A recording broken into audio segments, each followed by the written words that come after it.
Nesse vídeo aqui não tem meio termo. Ou você sai daqui me achando uma doida de pedra, ou você sai pensando, eu acho que ela tem razão. A verdade é que depois que você conhece o conceito sobre jejum de dopamina e modo caverna, é um caminho sem volta. Eu já tô te avisando porque depois desse vídeo aqui você não vai ver as coisas como você vê agora. Para te contextualizar, o jejum de dopamina é basicamente você tirar esse excesso de estímulos rápidos que a gente tem hoje em dia para incentivar o seu cérebro a buscar prazeres melhores. Porque para o nosso cérebro não existe nada pior do que o tédio. Então, se você tira celular, jogo de computador, tablet, televisão, para ele, ler um livro vai ser uma ótima opção. Mas é claro que o tédio e os momentos que a gente passa em silêncio, eles têm a sua importância como se fosse um autorregulador emocional. O modo caverna é um período para você se conectar mais consigo mesma e menos com a vida dos outros. Para você se concentrar nos seus próprios projetos,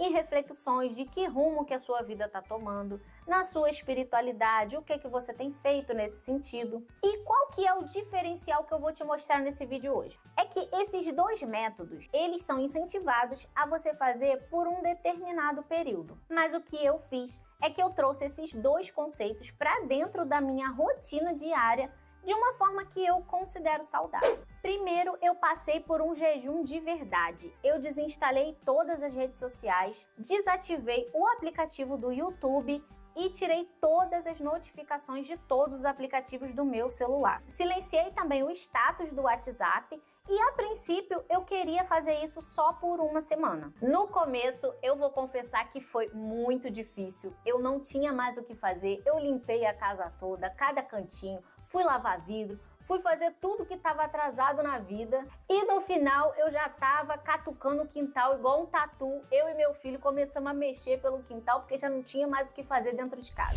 Depois desses 7 dias, eu decidi voltar só pro YouTube, que foi aonde eu senti mais falta. Mas ainda assim eu estava muito acelerada. Eu ainda assistia vídeos, essas coisas na velocidade 2. Inclusive, se você está fazendo isso, não faça, menina. Escute as pessoas na velocidade normal, para você conseguir manter uma conversa ao vivo. Não faça isso de ouvir os outros numa velocidade 2, o seu cérebro nem absorve as palavras. E no YouTube eu comecei a assistir vídeos sobre produtividade, sobre gestão de tempo, sobre desenvolvimento pessoal. Inclusive um livro que eu recomendo muito é o Produtividade para Quem Quer Tempo. Esse é um livro muito bom. E aí, como eu tinha começado o canal, eu comecei a ver vídeos também falando sobre como crescer um canal no YouTube. Mas como tem muito conteúdo sobre esse assunto, eu assistia um de um canal, outro de outro canal, e aí aquilo ficava confuso, um falava para postar de mais, outro falava para postar de menos. Eu fazia tudo pelo celular, misericórdia. Cortar vídeo pelo celular é muito triste. Eu sei que tem gente que faz, mas dá muito trabalho. Agora, no computador, as coisas ficam um pouco mais automatizadas, sabe? Hoje em dia é mais fácil, não é tão simples assim. Editar vídeo ainda é difícil, mas ficou um pouco mais fácil do que era antes, quando não tinha um computador. Aí eu decidi focar nesse conteúdo sobre criar canal em duas pessoas que se alinhavam muito com o que eu já estava fazendo, que era ficar fora de redes sociais. E aí não falava sobre postar demais, eles falavam mais sobre o conteúdo ser um conteúdo de valor.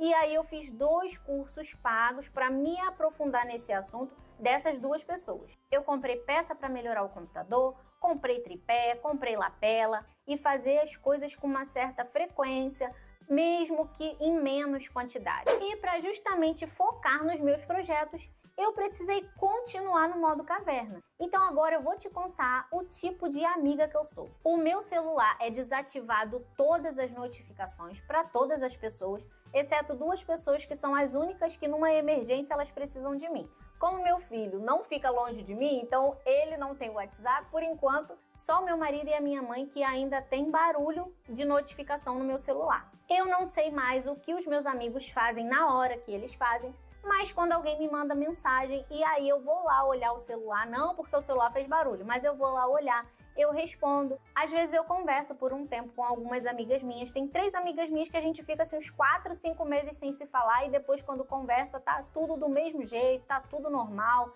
não mudou em nada a amizade. Como eu acabo não conversando muito com as pessoas pelo celular, eu tenho mais essa necessidade de marcar as coisas para fazer ao vivo.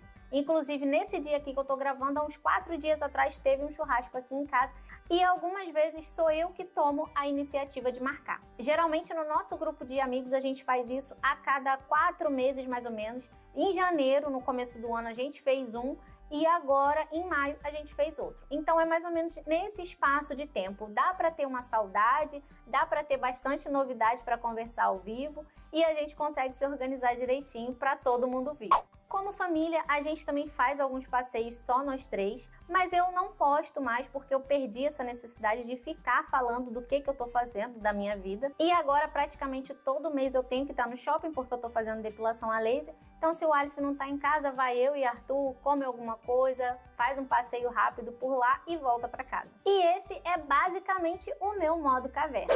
Eu considero saudável e eu não sei se eu considero egoísta não saber o que os meus amigos estão fazendo o tempo inteiro, mas sabe, se uma pessoa precisar de mim, existe uma função que se chama ligação. Então, se alguém estiver precisando falar diretamente comigo, ela pode me ligar. Hoje em dia a gente não usa mais esse recurso, no celular, mas ele ainda existe. E eu continuo sendo a mesma pessoa pessoalmente. Na verdade, eu acho que agora eu priorizo muito mais esses momentos ao vivo, porque eu não sei o que está acontecendo na vida das pessoas. E o mais engraçado é que eu acabo sabendo de fofocas inéditas que todo mundo já postou, mas eu acabo não sabendo e as pessoas me contam ao vivo. Eu acho que a emoção de contar assim pessoalmente é muito mais interessante. E sobre o jejum de dopamina, a minha primeira hora do dia eu não pego o meu celular.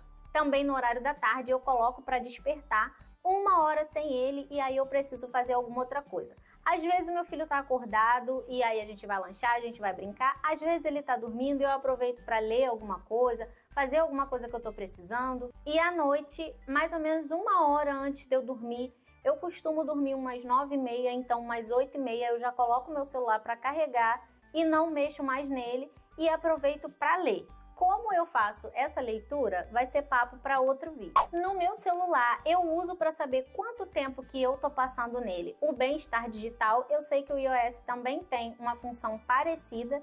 E uso também o aplicativo NetBlock, que ele bloqueia alguns aplicativos que você não quer que chegue notificação, porque o WhatsApp, mesmo você desligando a notificação, ele fica aparecendo lá em cima, parece que você tem novas mensagens. Aquilo ali tira o seu foco. Então eu uso esse aplicativo para poder bloquear a internet desses aparelhos, aí não chega nenhuma informação, não chega nada. E como eu uso o meu celular também para anotar algumas coisas como uma certa forma de trabalho, eu acabo não perdendo o meu foco por estar chegando alguma notificação. Mas ainda assim eu não gosto muito de trabalhar no celular. Eu considero que eu fico muito mais focada no computador, então pelo menos assim umas 2 horas por dia eu prefiro focar no computador. E redes sociais, eu voltei? De vez em quando eu reativo o Facebook para poder vender alguns desapegos no Marketplace, que eu acho lá bem rapidinho, ou eu vendo lá ou eu vendo na OLX. Geralmente eu anuncio nos dois, o que sair mais rápido eu vou lá e excluo o anúncio ou coloco lá como vendido. Agora, Instagram, para mim não faz sentido ficar publicando rotina. Eu sei que as pessoas fazem isso para vender, eu sei que as pessoas fazem isso por engajamento, mas eu sinceramente não gosto disso. Eu considero que a pessoa em si fica sem vida, fica uma escrava lá compartilhando tudo, uma coisa que come. A pessoa não tem vida em off, ela não pode. Aí o pessoal critica lá a CLT que trabalha 8 horas por dia, mas o pessoal de Instagram que fica o dia inteiro postando tá trabalhando muito mais do que isso. Sem falar que esse negócio de ficar vendo rotina dos outros não faz sentido na minha cabeça. Porque é uma lógica básica, você tem 24 horas para assistir. Se você segue 40 pessoas, 30 pessoas, você não dá conta. E tem gente que segue mais de 1000 pessoas. Ou seja, você vai parar a sua vida para poder assistir o que o outro tá fazendo? Ai, na minha cabeça não entra. Achei alguns perfis bem legais, sim. Achei gente que tá fazendo um bom trabalho, que inclusive não tem essa vida tão exposta, que só expõe assim conhecimento e tudo mais. Mas eu não acho que vale a pena continuar no Instagram, porque o Instagram são coisas muito rápidas. Você não consegue pegar aquelas dicas ali em 90 segundos e colocar na tua vida. Por quê?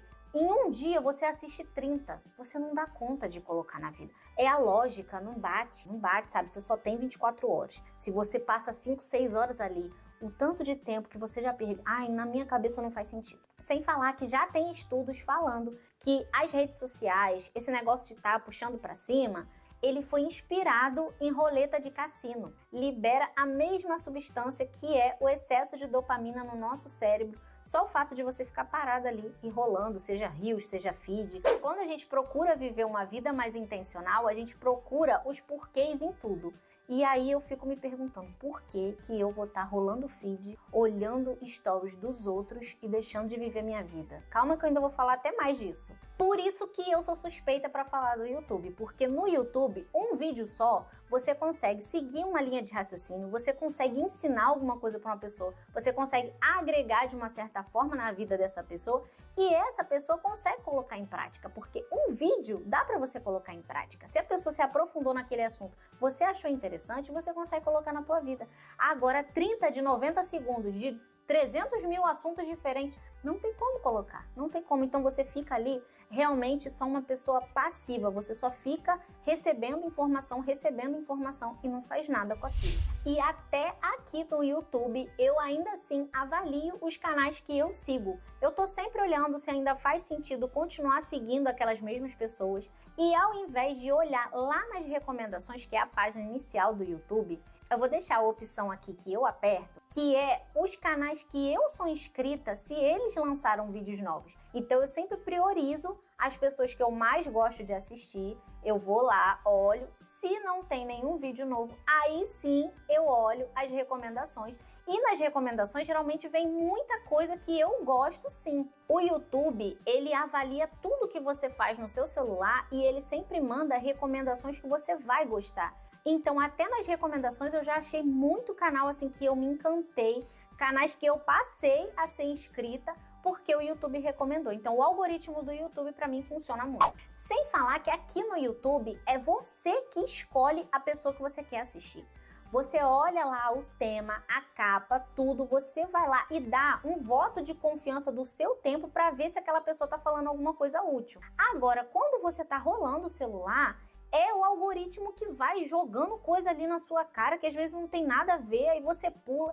Enfim, não faz sentido, é só realmente jogar o tempo fora. Eu nem falo sobre esse assunto aqui com as pessoas à minha volta, porque eu já tô cansada de ser passada de doida. Mas de verdade, eu prefiro ser considerada doida pelos outros, mas eu mesma sentir que eu tô vivendo a minha vida em vez de estar assistindo a vida dos outros. Nesse livro que eu comentei, o autor se chama Jerônimo, e ele fala que se você tiver o privilégio de viver bastante, um dia você vai ser um velhinho vivendo de histórias. E eu sei que isso é verdade porque eu morei com a minha avó. Quando a minha mãe separou do meu pai, a gente foi morar com a minha avó e eu via a minha avó contando histórias que ela fazia lá na roça, que ela fugia para ir para festa, que ela tomava banho de rio, que ela mandava carta para os outros. Olha, eu sei que a minha avó realmente ela foi essa velhinha que vivia contando histórias. E eu me pergunto, quais vão ser as histórias da nossa geração? Será que a gente vai chegar lá com 80 anos e sentir orgulho, bater no peito que passava o dia